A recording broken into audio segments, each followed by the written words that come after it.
Hey guys, once again, I'm Ryan. We actually have our semifinals and finals today for the world's largest collegiate regatta, so that's why I'm presenting this way again. Sorry. Anyway, the organization that I'm presenting on is called Potterpalooza. Next. So, first of all, what is Potterpalooza? Potterpalooza is a week-long day camp from 8 a.m. to 3 p.m., Monday through Friday. Each week is one session, and there are 2 over the summer. In case it wasn't obvious, Potterpalooza is a Harry Potter-themed camp. Each summer, we pick a new aspect from the Harry Potter books to focus on. This past year was Diagon Alley, and the year before that was the Gilderoy Lockhart fan club, for example. Now, the kids are separated by house, just like in the books, Gryffindor, Hufflepuff, Ravenclaw, and Slytherin, and also by age. The younger kids are first years, and the older ones are second years. I personally take the Slytherin first years. Next. Now, we do have a few rules at our Hogwarts, such as no magic in the presence of muggles, be respectful of your fellow wizards, no running or flying inside the school, and stay with your house prefects at all times. Next. And just so that you can get an idea, I'm going to introduce you to the kids from last year. These are the Gryffindors. Next. The Hufflepuffs. Next. The Ravenclaws. Next. And the Slytherins. They're mine. Next. Now, since I've worked at the camp for 2 out of the 3 years that's been active, I do know a lot about it. However, I didn't know exactly how it started, so I contacted one of the co-founders. She told me that it actually started as a service project to get service hours at Mercier's Prep School, right next door where we all went to high school. And they wanted to make it fun, that they'd be guaranteed to get their hours.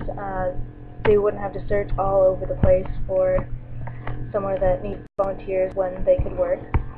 They wanted to make it fairly convenient and accessible to friends as well, because it is hard to get the service hours completed while also trying to do high school, because for all of us it basically had a tendency to get moved to the back burner until the end of the year, and we would rush to do it. So they brainstormed, and it just ended up kind of falling together, and they got really excited about the nerdiness, and it caught on equally with their nerdy friends.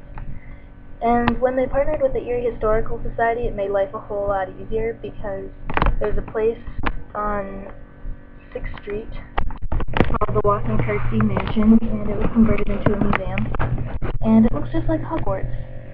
So that was definitely cool. And it has been going strong for 3 years and is up for 4th this summer. Next. Now, what Potterpalooza does is it promotes reading, particularly to kids in lower income families. And we've noticed that some of the kids have worn the same outfits next day or haven't had breakfast, so we do what we can to help them out, which basically all we can really do is give them maybe crepes and a muffin. But I mean, it's something, and we suspect that a lot of the kids that show up because they haven't read Harry Potter or even seen the movies, that they just come to Potterpalooza because we're cheaper than a week of daycare. So we have to adjust activities accordingly. Because we do a lot of Harry Potter themed activities, and kids are awarded house points, just like in the books, for doing things well. They can get points for being good at activities, just being nice, sharing, trivia, and if they can prove that they're good reading, then they also get points. Next. This is actually one of the things that the kids could get points for. We always have a house cheer competition, and this year it had to be set to a popular song. The Hufflepuffs wanted a tune of Break Your Heart by Teo Cruz. Now, just click on the center of the screen to play the video, or if it doesn't work, I did upload it to YouTube at that link. So just pause here until it's done, and then we'll go to the next slide. And here are just a couple of pictures from the competition, such as the Gryffindors doing their own version of Disturbia. Next. And here's the Hufflepuffs again, just because they were so much fun. Next. Now, an average day at camp is pretty chaotic, but the general schedule is as follows. First, the kids come to the Watson Kirksey Mansion at about 8 a.m. and they color or make a puppet or, some activity that we set up for them. And then they go to a class, which basically means, make silly putty, some kind of craft, something like that. and then there's snack time. And they have a tendency to make the snacks themselves, like the day earlier or earlier that morning in their class, and then they get to eat it. And then they go to another class, and then there's lunchtime because we feed these kids like none other. And then they have another class, a game, and then we all sing the school song just like in the books. They can sing it opera, rap, whatever they want. So it's pretty horrendous, but it's a good time. And then their parents come and they go home. Next. So here are just a few pictures from an average day. Like here's Jacob at lunchtime. Next. And 2 Gryffindors during the wand activity. Next. And here's one of the games that's always a favorite. They love the improv games and always make the prefects do it before eventually joining themselves, which the games tend to be like the ones on the show Whose Line Is It Anyway, but we twist them to make them more Harry Potter. So next. And this is just a picture of how we get to spend the day playing with cute little kids. It's great. Next. And this is the Slytherins with one of the props from our Diagon Alley theme last summer. Next. Now, what we would like to accomplish would be to spread Potterpalooza, not just in Erie or even just the US, but everywhere, because it's awesome. Next. As a member of the organization, I am well aware of the things it needs, such as volunteers, and it would be easier to get volunteers if they didn't have to come up with all of the ideas themselves. So the ideas can be sent from the original Erie PA chapter to others, or they could just be a central website and we could put them online and other chapters could add theirs, just build on it. And because there are Harry Potter fans everywhere, literally everywhere, every country basically, because it's been translated into languages I didn't even know existed, this really shouldn't be especially difficult.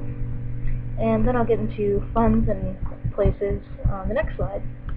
Next. So as far as spreading it / making it international, we need to address some needs.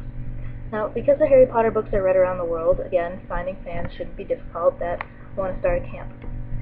And because it would take place during the summer, it could be held at a school or something similar just to keep it cheap so that more kids could come.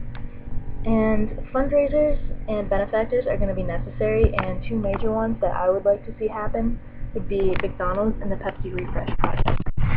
Next. First is McDonald's. Next.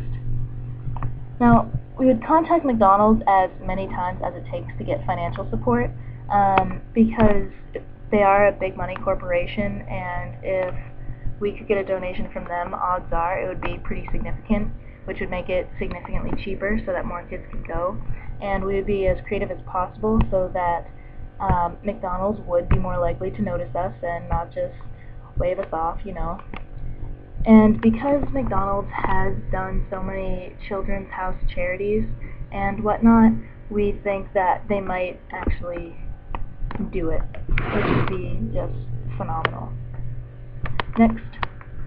Then there's the Pepsi Refresh Project. Next. In the Pepsi Refresh Project, Pepsi gives away millions of dollars to deserving nonprofits and people with great ideas who don't necessarily have the funds to make the idea something real and tangible. So the way the Pepsi Refresh Project works is there are 4 categories. There's arts and music, education, communities, and Pepsi Challenge. We would probably enter under education or communities or both. And there are 4 grant sizes. There's the $5,000 grant, the $10,000 grant, $25,000, and $50,000. Now, because Potterpalooza is fairly cheap, we could probably make do with the $5,000 grant, but we certainly wouldn't say no to the $50,000 grant. So, why not go for all of them? And there are several of each. It's just that there get to be fewer as the money gets bigger. And with the Pepsi Refresh Project, according to their website, there are certain steps to take to win. First, you get an idea, which we have. Then you submit your app at refresheverything.com, and then you just promote it like over Facebook, and you get votes by getting people to go to refresheverything.com, and they can vote once a day for your idea. And then you basically just cross your fingers and hope you win. Next. So, in conclusion, based on what the organization is and what we would do to spread it, I am confident that it is completely within our reach to do, and it would be a great way to give back and make not just a child's day, but really their life if they get into reading just a little bit more magical. Thank you.